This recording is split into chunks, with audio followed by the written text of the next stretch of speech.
broadcast for shooters, hunters, and gun enthusiasts. This is the Firearms Radio Network.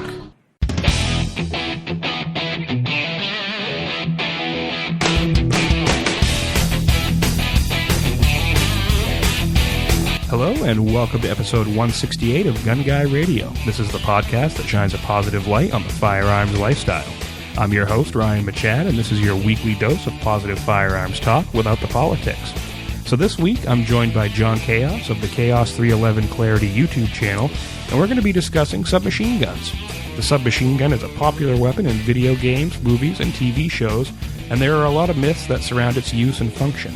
Today, we will discuss some of the background behind submachine guns and also discuss John Chaos's experiences behind submachine guns and other full-auto firearms. So I think you'll really enjoy the episode and enjoy the guns we're going to talk about. Be sure to head over to the Chaos 311 Clarity YouTube channel and check out all the guns that John has fired. He has quite a few videos of him shooting the guns we're going to talk about in the main topic. And before we head into the main topic, I'd just like to remind the listeners to head to the Amazon affiliate link, firearmsradio.tv/Amazon. Portion of your purchase goes to help support the Firearms Radio Network and helps us create these podcasts that we enjoy doing for the listeners. So be sure to check that out, firearmsradio.tv/Amazon. And with that, we're going to head into the main topic, submachine guns with Chaos 311 Clarity. Do you shop on Amazon? How about your spouse? Does your mom? Does your company? Why not use the Firearms Radio Network's Amazon affiliate link next time you shop Amazon? Bookmark firearmsradio.tv/Amazon or click through the Amazon link in the right-hand corner of firearmsradio.tv. Get it? Got it? Amazon it.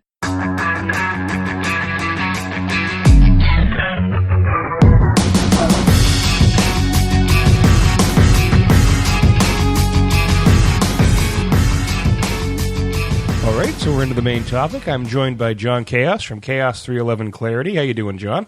I'm freaking awesome, dude. It's a beautiful day, and I'm glad to finally. I think this is my first episode of Gun Guy Radio. Really? I know you're on This Week in Guns quite a bit. Yeah, I'm on that show as much as I can be. Jake asked me to come on there quite a bit, so it's pretty cool to get on another show. I've been on We Like Shooting too, so some of the network already knows me.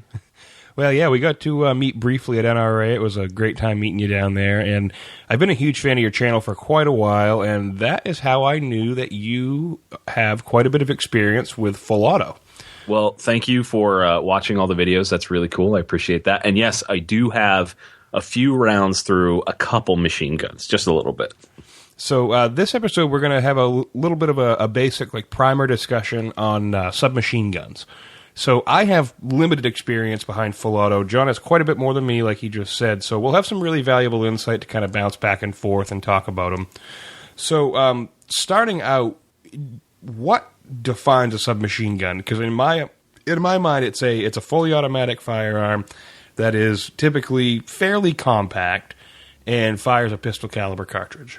You're spot on. I mean, that's like the most basic definition of it. Obviously, there are exceptions to every rule, and there are some guns that people will call a submachine they'll call it a submachine gun just because it's small, or it just so happens to fire a pistol caliber or something that at one time was a reasonable pistol caliber. But at the core, you're 100% correct. It's a small, maneuverable machine gun that just so happens to be pistol caliber. Right. It's sort of like those old Colt, they looked like the M4s, but they actually fired 9mm. They used the straight mags. Exactly. And exactly. It's like, is that a submachine gun, or is that, is that a select fire rifle, or what is it? As far as I'm concerned, that Colt 9mm is a submachine gun. Right. What's really interesting is I was looking around on Wikipedia recently, and I saw that apparently the submachine gun term was actually coined by Thompson himself. The inventor of the Thompson machine gun was actually the guy that coined the term submachine gun. Yeah, that was in I believe the late teens, early 20s, and they started out with something like the Monitor or whatever, the weird looking Thompson design that didn't have a stock and just had the pistol grip and the back pistol grip. And really, really interesting design. We'll talk more about that in a second here. Now, one thing that I've noticed over the past probably 15, 20 years, maybe a little bit longer than that, is that we have seen a pretty drastic decline in the use of submachine guns, especially by like the military, law enforcement, like SWAT teams, stuff like that. Now, I have heard that that's due to the fact that we've discovered the better terminal ballistics in terms of the M4 of the 223, 5.56, the advent of shorter rifles like the M4.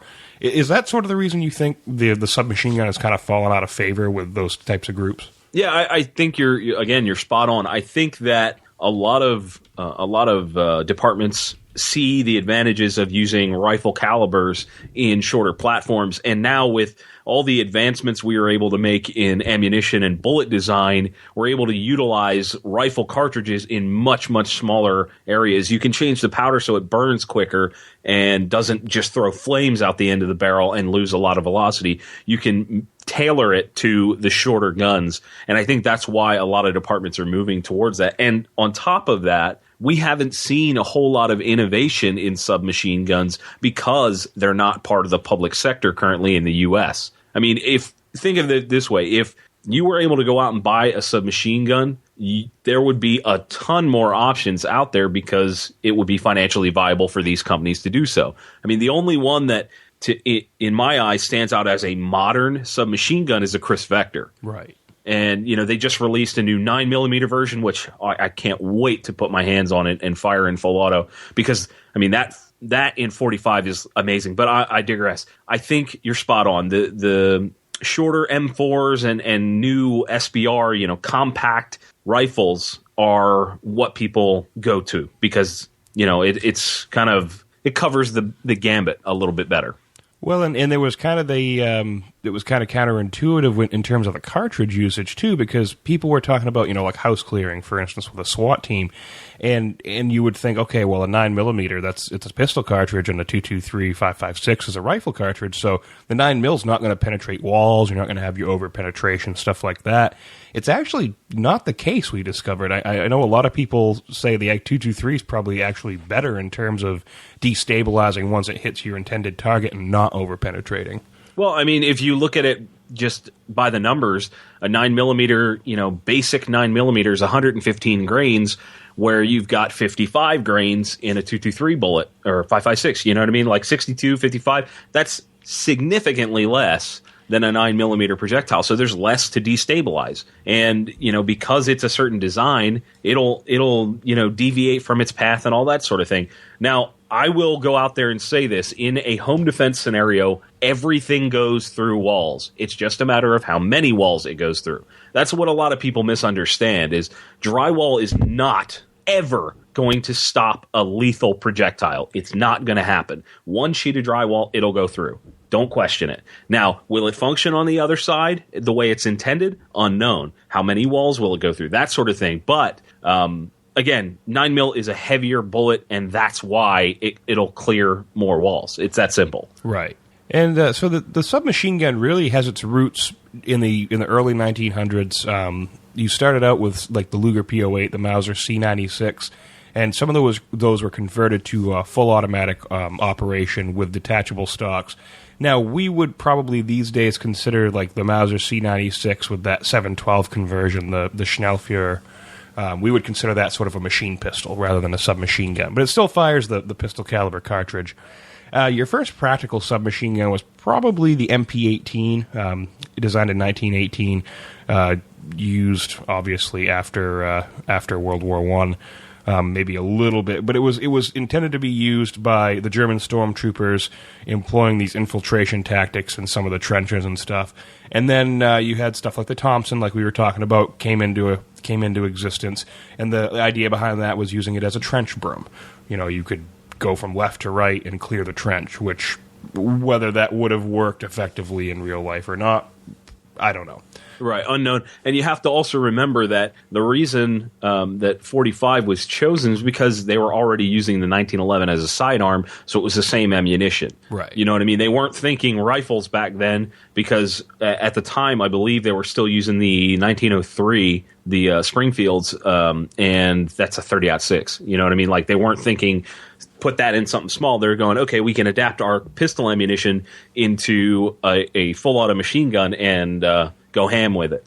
And the concept was there, though, because you had that Pedersen device, the thing that converted the Springfield. I mean, obviously didn't get fielded in large numbers, but the concept of having a bunch of soldiers with something they could throw out a high volume of fire at close range was there. Yeah, and I mean, what's funny is you talk about some of these things like a broom handle Mauser and other, like a C96 and the Pedersen device, and they right now in 2015 are like impossible to find in like reasonable shape. I've got a buddy that actually has a rifle cut for the Pedersen device, and he's like, we were like, oh, did you get one? He's like, I can't find one anywhere. You know what I mean? Like, it's so funny that we talk about these things like they were common back then, and now it's just a rarity completely. And I would love to shoot those guns. Yeah, there's actually a really good video. I think either Forgotten Weapons or In Range has one up of a guy shooting the Pedersen device. Oh, cool. One of their buddy, I think Ian's friend over at Gun Lab has one. Wow. And they have him shooting it. I guess they either reloaded the 30 Pedersen or the 32 Pedersen, or I think it's a copy of the 32 French Long cartridge. But yeah, so you had that idea, and then World War II. That was really where the submachine gun came into its own. Right. You had your smaller like Beretta Model 38s, but your big name ones were the PPSH 41, the Thompson, obviously, and the MP 40 and the Sten. And then you had a bunch of other really cool ones like the Suomi M31 and others, the grease gun. How can I forget that?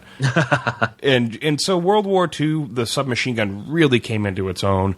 And then slowly, as you started to see the shorter rifles, especially during Vietnam, I would probably pinpoint the years that you started to see the submachine gun kind of wane was Vietnam, because you see, like, what was it, the XM177E2 or something, the shorter M4 rifles. Yeah, I'm not sure the nomenclature of all that.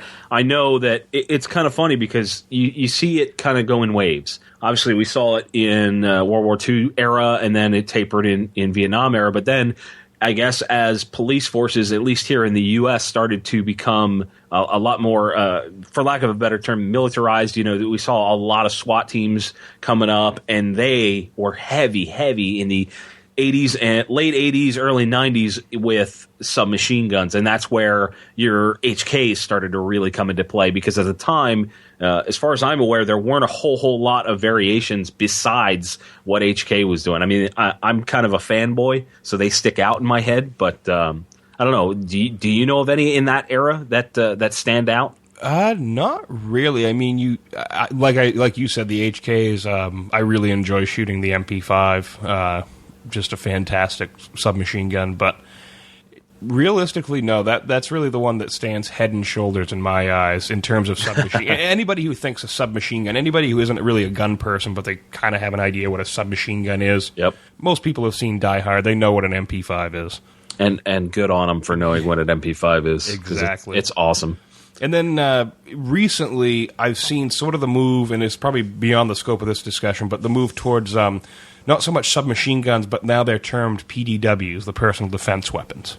Yeah. We start seeing that more in the civilian sector. You know, guys, the NFA stuff is more popular now than it's ever been. And seeing SBRs and PDWs and all this, guys want to take a 5.56 or something and just cram it into this tiny little package. I mean, I, for one, have a completely useless AR-15 pistol that's got a 4-inch barrel. I mean, it's just a flamethrower, and I bought it for funsies, but you understand, like, it's just part of having a tiny little gun. You know what I mean? Big guy, little gun. It's fun. Well, and one of the interesting things, it's funny you mentioned the NFA, because I know a lot of people would like to see it go away, me included. But if you go to subguns.com and go to the classified ads, it's a really good read. Just looking at the NFA firearms that are available there. There are like a few people that specialize in NFA firearms, and you can just look at there and see all the different prices for the guns that you could potentially, if you wanted to, buy. You know, like right now, there's the Ingram M6 and 45 going for $7,495, which is probably the cheapest one you're going to get into on a submachine gun. On the cheap end, you're looking at Uzis are still relatively cheap. Macs, your Mac 10s, Mac 11s, they're going to be really cheap. And Ingrams, I've heard some mixed results with the Ingrams. But I think if I was going to buy like a true entry level, I'd buy a Mac, probably a Mac 10, I believe. I always get them screwed up. I believe the 10 is the one chambered in 9 or 45, where the 11 is a 380 and way, way more expensive to shoot because of the ammo cost. Yeah. My buddy Carl over at InRange has I think it's a Mac 10 with a Lage upper. Okay, yeah, those are great. Seeing that, I guess it used Suomi magazines, and he was using it in a steel match with Ian, and they put it up on their website, and it was cool. He was just knocking that steel down with that thing. Yeah, those little machine guns are so much fun. I mean, they're stamped steel, excuse me, and it's just fun. That's all. Like I think at the core of what we're talking about for a civilian in the U.S., a submachine gun is just fun. Like you're never going to actually employ it in a defensive scenario because, I mean, you're going to grab something like a handgun or a shotgun. You're typically not going to gravitate towards a machine gun because, speaking in that realm, if you decide to employ that and the police come to your house, if you, let's say you stop the home invasion with a machine gun. Well, if the police come to your house, they'll probably take your machine gun, and you're probably not going to want that to happen. And they'll return it. That's the idea. They take it and make sure everything's legal, and then they'll return it. But I personally wouldn't want that to happen. I wouldn't want them taking my stuff. There is one article I'll link to. It's by Masad Ayub, and it happened quite a while ago, and it was called the Harry Beckwith incident. And it was one of the few instances of a civilian using a submachine gun in a defensive role. Wow. I think he was down in Florida, and he owned a gun shop, a pretty high-end gun shop, from what I understand. And there were 7 to 1. There were 7 guys that broke into his gun shop, crashed a car through the front door. And this guy grabs an AR-15, grabs a Smith & Wesson Model 76, which is a copy of the Carl Gustav. It's a 9mm, and a Charter Arms Bulldog in 44, and he's going across his large yard. He sets the M4 or the AR-15 behind a tree to stage for himself so he can run back to it. And then he goes up, and these guys start shooting at him, and they start driving the car at him, and he just unloads 3 magazines from this 76 at these guys as they're shooting at him. Wow. Had a huge firefight. I guess he had the mags jungle taped together. It's a great article. There'll be a link in the show notes for you to go check it out. But that, and I think there was one outside the, I want to say it was outside the H&K factory. There was a defensive shooting where a guy used a Ruger, the Mini 14 that was converted to full auto in a defensive encounter. That's another good one. I'll have to put the link in the show notes. So talking about the technical side of things here, we know that we can all own them. We have to go through, if you want to go through it, there's a finite number of guns on the market, right, John? Yeah. So because of it was May of 1986 is when they did away with machine guns, I believe. Yeah. I always get lost in the NFA stuff. So essentially, you cannot buy a newly manufactured machine gun as a civilian. What you can do is buy one that was made before May of 1986. That's why you'll see terms like post-86 and post-sample. Those mean that term means that those guns were actually manufactured after that. So a manufacturer or a gun shop or whatever that has the proper licensing can purchase that. But as a civilian, you can buy a submachine gun made before May of 1986. And you just go through the normal NFA process. A lot of people think that for whatever reason, machine guns are illegal and you have to have a special license. No, you just pay the normal tax stamp, much like you would a suppressor or an SBR. And, you wait a little bit and they say yay or nay. And, it's pretty simple. And here's a little tidbit. The reason for the original cost of the NFA tax stamp being $200, the reason behind that is because of a Thompson machine gun. Back in May of 1934, when they originally enacted the NFA, that was the cost of the tax stamp because that was the cost of a new Thompson at the time. Okay. And of course, back then, $200 was like $1,000 here. It's a huge amount of money, and we are very, very lucky. Because nobody really checks the ATF in our governmental system, we're lucky that they have not modified that over the years to be much more expensive. I mean, $200 now, it's an annoyance, but most people can afford it. Right. If you can afford a $1,000 can, you can afford a $200 stamp. It's lucky they have not adjusted it for inflation. Right. We're quite lucky about that. So, talking about the operating systems, you really have two basic operating systems with a submachine gun. You have open bolt and then closed bolt. And now open bolt, and correct me if I'm wrong, John, but open bolt is typically where the bolt is held to the rear when the firearm is ready to fire. And when you pull the trigger, that sear drops, the bolt flies forward, strips around off the cartridge, and the minute the cartridge is chambered, it fires. Now, typically the firing pin is just like either a little dimple right on the face of the bolt. I know on the Sten it's just a tiny little nub. Right. And it just fires and then immediately ejects it, and if you keep the trigger held down, it just keeps going. Correct. And then the closed bolt is your typical, like your MP5 is a closed bolt submachine gun. Now, that's your basic operating system where the bolt is closed, the chamber is closed, the cartridge is already chambered. You pull the trigger, the sear drops, firing pin goes forward, sets the round off, drives it out, and your basic operating cycle that you're familiar with on most any other firearm. Right. Now, what are some of the advantages and disadvantages of the open bolt design? So, I'm not a complete expert here, so I'm sure there are people listening that may have some bit of knowledge that may surpass mine. However, my understanding of the open bolt is that it runs cooler because typically the action is open more, and that is better for barrel longevity and things like that. There's also fewer moving parts in an open bolt design, which is why a lot of the older designs are open bolt because it's a simplistic design.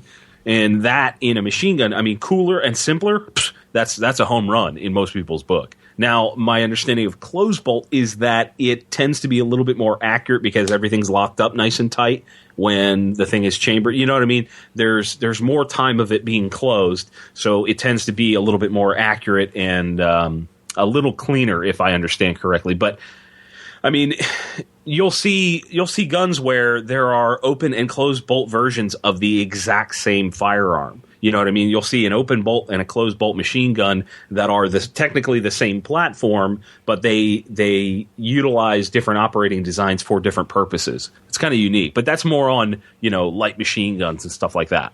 Yeah, I think the FG42, if you switched between semi-auto and full auto it would be open bolt, and semi-auto it would be closed bolt. It was a pretty ingenious design.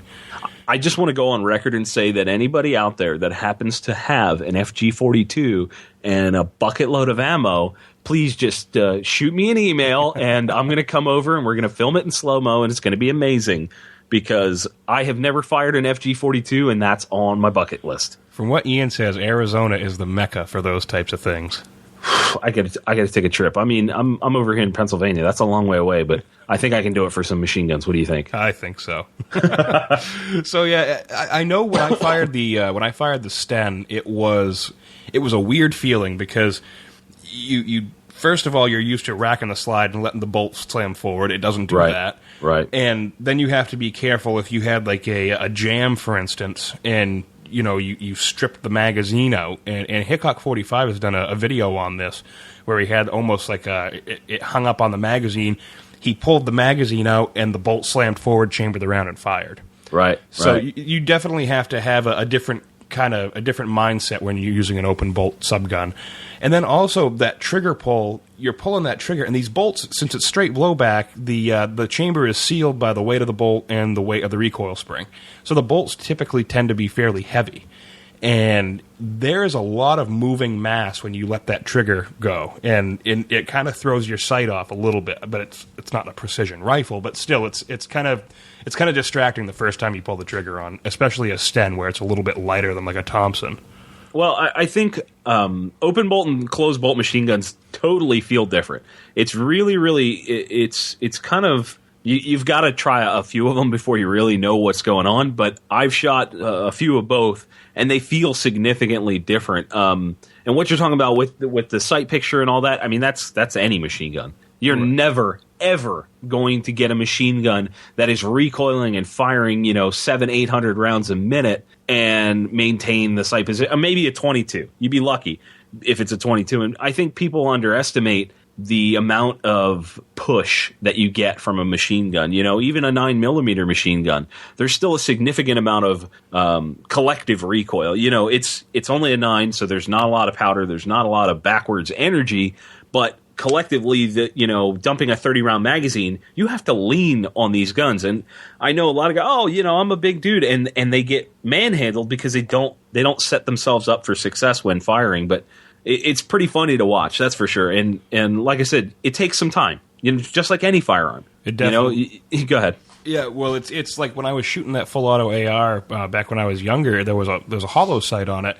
And he's like, make sure you lean into it, and trying to keep that thing on target. It was just going all over the place. Oh, yeah. There's a special technique for handling a machine gun. It's a different thing. A semi-auto is much, much easier to control. And that's why, I talked to a good friend of mine that was, he was a veteran in the Iraq War, and he said that he never flipped his M4 onto full auto because he never had to. He never got into a situation where he needed to, but he did fire it a bunch in semi-automatic because, typically it's easier to control and the ammo expenditure is significantly less. And you can feather that trigger pretty quickly and still get accurate hits fast. I mean, I've seen guys with good triggers. I've seen guys put over 500 rounds a minute through a gun. Right. Obviously not sustained fire, but you can be really, really quick with a nice trigger.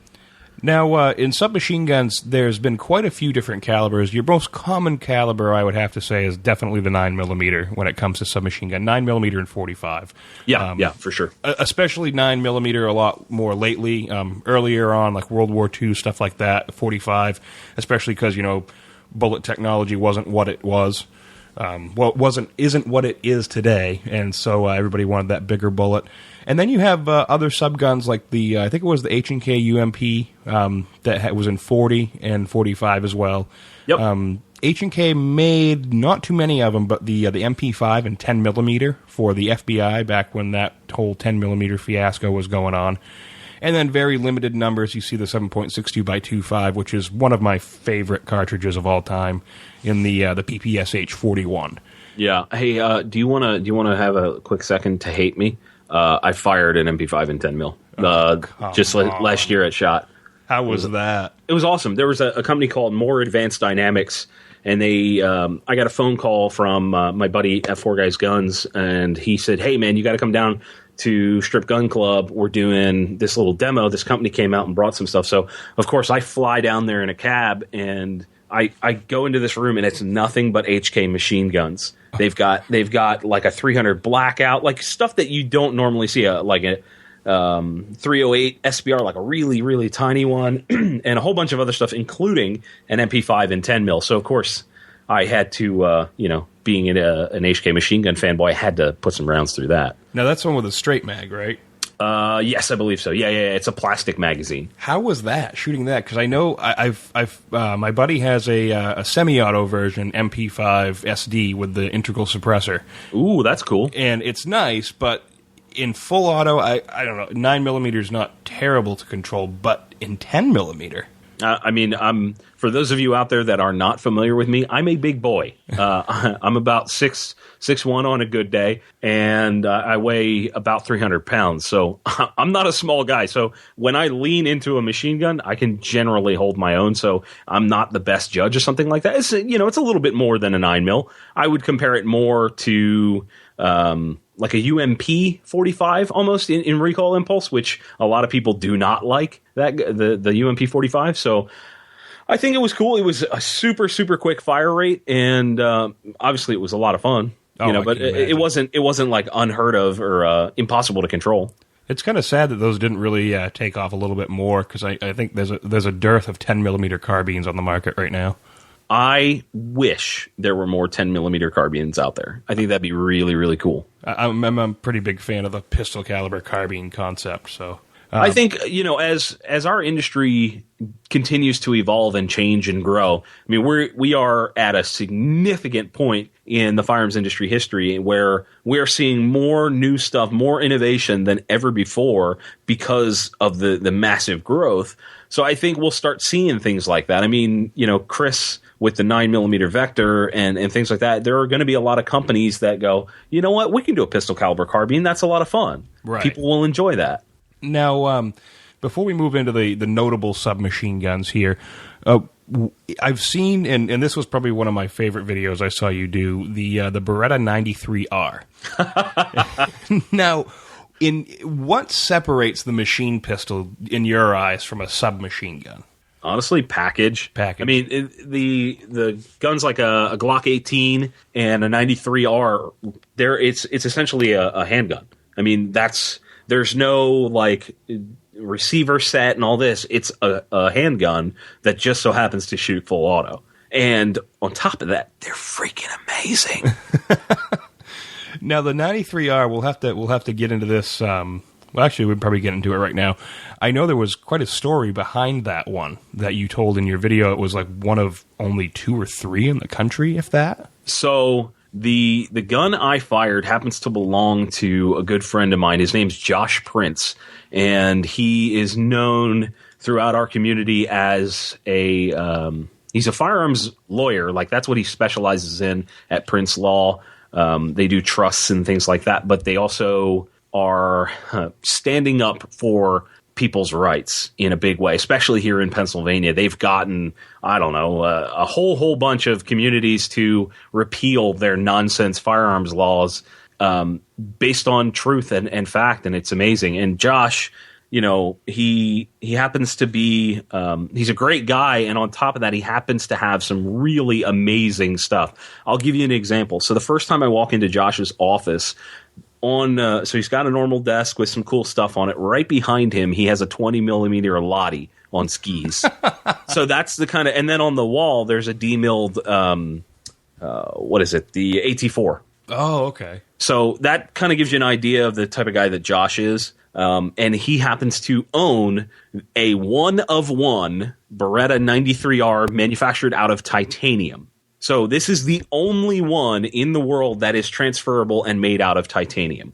So you kind of have to watch my video. If you search Beretta 93R on YouTube, you'll find it. And essentially, there was a guy that got the schematics and made a few out of aluminum and just a few in titanium. And they put this special coating on it. The gun is actually like forest green because of the special paint they put on it. You can't see like the cool titanium stuff like everybody wants to. But it's like the slickest finish I've ever seen on any gun. I have no idea what it would take to replicate that finish, but it's a really, really special gun. Now, the 93R from the factory is a 3-round burst gun, but you can, with a little modification, a very simple modification, you can change it to straight up full auto. And the really neat thing is that there's a detachable stock. It's just like a foldable stock, and there's a forward grip. And the trigger guard itself is actually enlarged so that you can kind of make an OK symbol around the front of the trigger guard and pull forward and maintain grip. So you basically stick your thumb through the front of the trigger guard and then obviously run it like a normal pistol. And there's no other way to put it besides the fact that they're amazing to shoot. They're so much fun. Yeah, they're a really interesting gun because, I mean, that whole machine pistol concept, dubious practicality for a lot of them because they're so light. Yep. And you got so tiny much little package. Right, and they're going so fast, most of them. Oh, yeah. What was it, like the Stechkin and the VP70 and then the Glock 18? Well, most of the ones you see on the market nowadays aren't actually Glock 18s, but they're the ones with the back plate on them. Sure. And I've seen people shooting them, and they look fun, but it's like, what is the practical application of that? Whereas the Beretta 93, if it had had wider distribution, I'm sure there would have been. It just seems like a more controllable package than most of the machine pistols that you see out there. I mean, machine pistols are quick. There's not a lot there to hold on to. The stocks are usually very rickety, so they're not as easy as bigger submachine guns to control. I mean, like, to give you an example, I fired a Glock 18C, and unless it's another one of those guns that unless you are leaning on it, it will just rise up on you faster than you can say boo. You know what I mean? Like, right. the Glock in full auto has such a huge. It's a 1,200 rounds per minute, I believe, which is just blazing fast, and it's such a cool machine guns. I think Glock machine guns are one of the most fun guns I've ever fired. But yeah, as a machine pistol, there's not a lot of practical use. In order to make them practical with that fire rate, you know, on straight up full auto, you've got to have a drum mag to be effective. Right. And then it just becomes ineffective because of that. Yeah, no, machine pistols, they're definitely interesting. I wish I could get more time behind those, and hopefully down the road here. So before we wrap up the main topic, we're just going to kind of talk about a few of the notable submachine guns. And I know I've seen some of Chaos's videos. So I believe I've seen you shoot a Thompson, the UMP. Yep. We talked about the machine pistols. Now, the H&K, so you have, what other the H&K lineup have you fired, and what were your impressions on them? You know, I have, this is going to sound a little weird. I fired a few, and I don't remember what they are because I was just handed these guns. And the ones that stick out in my head, I fired the UMP in 40 and 45. I fired MP5 in a bunch of different variants. The MP5 SD, which is the integrally suppressed one that actually takes a 9mm. It has enough ports in the barrel with this suppressor to actually slow it down to 380 speeds to get that sound reduction. I call that thing a full auto stapler because of the way it sounds. Yes. They're amazing in full auto. So I fired that. I fired pretty much every MP5 version you can think of, with the exception of the suitcase gun, where an MP5 like actually goes into the suitcase. Right. I haven't fired one of those yet. They're really cool. I love the HKG 36. There's a lot of guys that gun is actually catching a lot of flack recently because when they get warm or hot, they kind of suck. But it's a lot of fun. It's kind of a slower fire rate. It's a lot of fun to shoot. I shot 53s, 91. I've shot a few times. That's the big 308. I've shot that a few times. Yeah, I can't remember them all, to be honest. I know that kind of sucks, but I've shot a lot of HK machine guns. That MP5 SD, I have a video of me shooting my buddies on my YouTube channel, and it's funny because just recently there's been a lot of comments on there from people saying, I've never seen so much gas come out of that gun. Why is it coming back in your face like that? There's so much smoke. You need to not oil your gun so much. First of all, it's not my gun. But number two, I was trying to explain to them, I said, you do understand that the barrel inside of the handguard that's covered by the suppressor has, like, I want to say 40 or 50 ports drilled into it. Yeah, I have no idea on the number, but it's significant. And any suppressed machine gun is going to put an insane volume of gas back in your eyes. Right. It sucks. Yeah, definitely need to be eye and ear protection, obviously important at any time, but especially with suppressed firearms, you get a lot of gunk back inside your gun. I've shot, I think the worst is a direct impingement M4. With a suppressor on it. I've never had more gas come back into my eyes than with those guns. It's almost more advantageous to burst fire that just to let the gas dissipate in your eyes, because otherwise it'll literally just cloud your face and your eyes will just be watering from all the crap in your eyes. Yeah, and if you accidentally inhale, it's like you start coughing. Yeah. See, no, you just have to get your body to adapt and breathe in the cordite. So the Thompson, I believe I saw a video of you shooting the Thompson. I don't think I ever shot the Thompson. Now, I've had people in my videos shoot the Thompson. I had a good buddy of mine that lives outside the Chicago area, and for those of you that are unaware, Illinois sucks for firearms laws, and he had never fired any machine guns. So I brought him out here to something. Actually, there's one in 2 days. There's a machine gun shoot here that my buddy Josh is putting on that I mentioned. So I brought him out here for one of those, and that was like, I said, dude, name the guns you want to shoot that you've never fired and may never get a chance to again, and I'll put you behind them. So a Thompson was one of them, and it was amazing. Now, I may have shot one, but I just don't remember. But there's definitely videos of it. If you just search through my channel, there's a lot of machine gun videos. And one of the things that when you first pick up a submachine gun, and especially a Thompson at least, I was like, oh, okay, 11 pounds, 9 or 10 pounds, what I hear is the stat for the weight on that. You pick it up, and then you finally realize what 10 pounds actually feels like. It's substantial. Yeah, that's a beefy machine gun, especially with a drum. People always talk about guns like the Thompson with a drum mag, and they're like, oh yeah, it's so cool. And then you have to remember that weighs like 15 pounds. Right. You know what I mean? That's heavy. Well, to be shooting. And that was back in the days when the receivers are made, out of milled steel. And when you see like the advent of like the grease gun, the M3 in World War II, there was that move towards stamped submachine guns as opposed to that long milling process like you saw. Yeah, and let's be fair. I mean, back when these guns were invented, men were men. Right. I mean, we're sissies in comparison to a lot of those guys. And then one of my favorites, the Carl Gustav. I don't have any experience behind one. I've held one. It's one of my favorites, and it's also the Smith & Wesson M76 is a copy of it. You'll see that in the old version of the Taking of Pelham 1, 2, 3, used by all the bad guys in that movie. So one of my favorites. I want to try one of those. And then you mentioned the Chris Vector. Have you had any time behind one of those? I have, in fact. The Chris Vector is about the same fire rate as a Glock 18, but it shoots 45 ACP. And because of that, there's a slightly reduced magazine capacity, even with a 30-round mag or whatever the big Glock magazine is.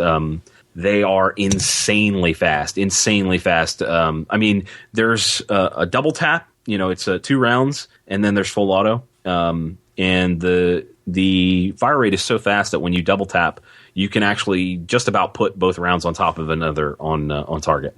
Now, that operating system, in your eyes, did it make a difference? In full auto, yes. In semi-auto, I think the Vector is pointless. Okay. There are a lot of guys out there that bought the semi-auto version of it, and it's cool. Yes, it's a different operating system, but I think to take full advantage of the design, it's got to be a machine gun. And one of the ones I would love to see Magpul bring back, I think it was Magpul, was that FMG9, that one that folds with the Glock 18. Yeah. If you look, there's actually old videos of Drake Clark from SHOT or some trade show back in the day, and he's unfolding this Glock handgun that it's quote unquote a flashlight, and then it unfolds to a submachine gun, and that is a really, really cool thing. It's funny, I ran into him at the Harrisburg NRA show here in Pennsylvania, and he's got this huge beard now. He's a big shot in the company, and at the time, the Magpul was small when they released that thing. They were not a big company. Right. They were just doing the actual Magpuls, which is, I think that's a whole nother story about how that company got started, which is really neat. But yeah, that the FMG is, again, really, really cool. It's too bad that couldn't be brought out as a sort of like a folding carbine. That would, I think, that would compete pretty well with the Kel-Tec. Sub 2000. The Sub 2000's a neat little gun. I think the newer one that they just released, I don't remember if they're calling it like a Gen 2 or something like that, but they did update that gun, and I think now it's a lot cleaner, a lot nicer than it used to be. It was kind of chintzy before, but they're a lot of fun to shoot. Yeah, when you can find them. Yeah. When I was a couple years back, I was actually selling guns. I worked at a couple gun stores, and the 9mm Sub 2000 was like a holy grail. If you got one, it was gone the same day because they were cheap and affordable. Whereas I think they were like in the $400 range, maybe $500. And then you've got guns like the Beretta CX4, which is, again, a pistol caliber carbine, but it's an $800 gun, and nobody wants that. And if you were part of the special club, you can get the Beretta MX4, which is the full auto version. I have never seen one of those. I would love to try it, but I've never seen one. Neither have I. I would love to try one. The Kel-Tec was nice. It's too bad there isn't a select fire version of that, but I actually, back when they first came out, I got to fire one because no one really knew what they were. Right. So they were available, and someone had one, and they're a really nice shooting gun. They're very accurate, and the folding feature was really cool. So I'd like to see more availability of those. So excellent. So I think that about wraps up the main topics. We will head into the wrap-up section and close out the show. Sure.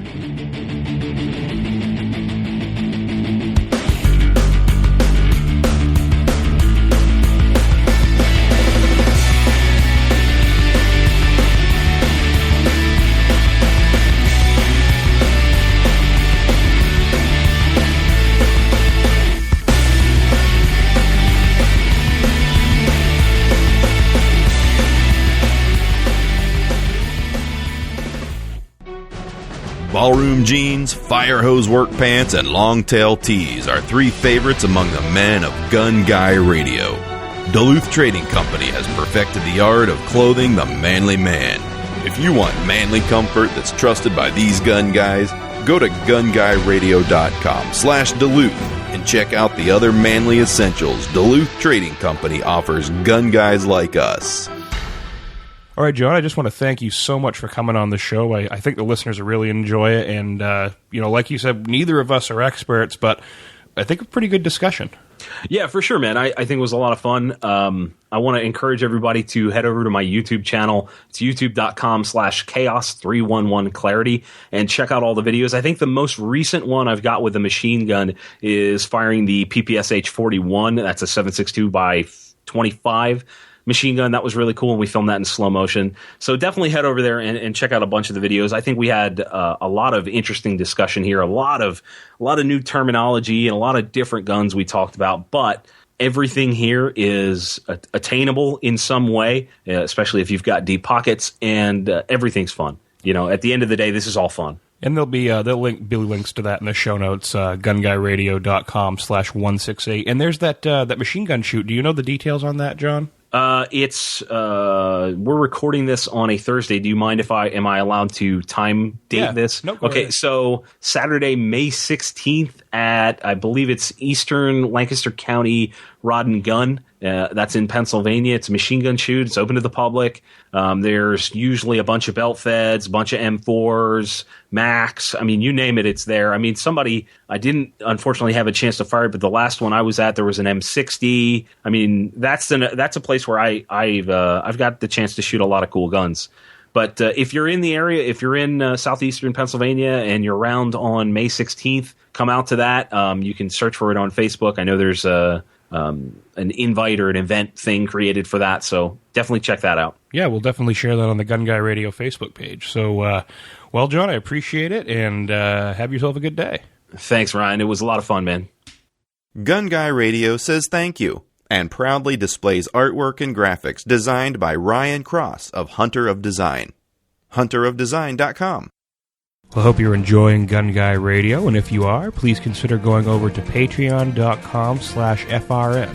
What is Patreon, you might ask? Well, Patreon is a simple way for you to crowdfund every episode of Gun Guy Radio. If you're enjoying the show, you can head over to patreon.com/FRN and pledge $1 an episode or $5 an episode to help support pro-gun radio like this. Also, we have some companies that are throwing their support behind Gun Guy Radio by giving some gift cards and gear to send out in random battle boxes that only go to our Patreons here at Gun Guy Radio. So, Alien Gear Holsters giving away some $25 gift cards, Works Holsters, $25 gift cards, some LA Police gear items, Duluth Trading Company, $50 gift cards, the Duke Cannon Supply Box, Field Box gift pack, Gun Goddess, $25 gift cards, and much more. So get all that and more in a random drawing for our battle boxes that we only make available to our Patreons. So that about wraps up this episode of Gun Guy Radio. Remember to subscribe to us on iTunes so that you never miss a show. And please leave us a review there as well, gunguyradio.com/iTunes. Please consider joining the NRA and the Second Amendment Foundation. There are links there in the show notes. And don't forget to check out the other shows on the Firearms Radio Network. This is Ryan Machad, and I'll see you next week.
This has been a production of the Firearms Radio Network. You can find more information at firearmsradio.tv. Are you looking for an extraordinary daily carry option? Look no further. Car Arms is giving away a P9 with night sights right here on the Firearms Radio Network. It's Car's EDC drawing. To enter, simply become a Patreon of any Firearms Radio Network show. Current patrons are automatically entered. But wait, there's more. Keybar, Hellbent holsters, Alien Gear holsters, Precision Ear, and more have ponied up to enhance your EDC loadout. See all of these awesome prizes and more ways to enter at firearmsradio.tv/EDC.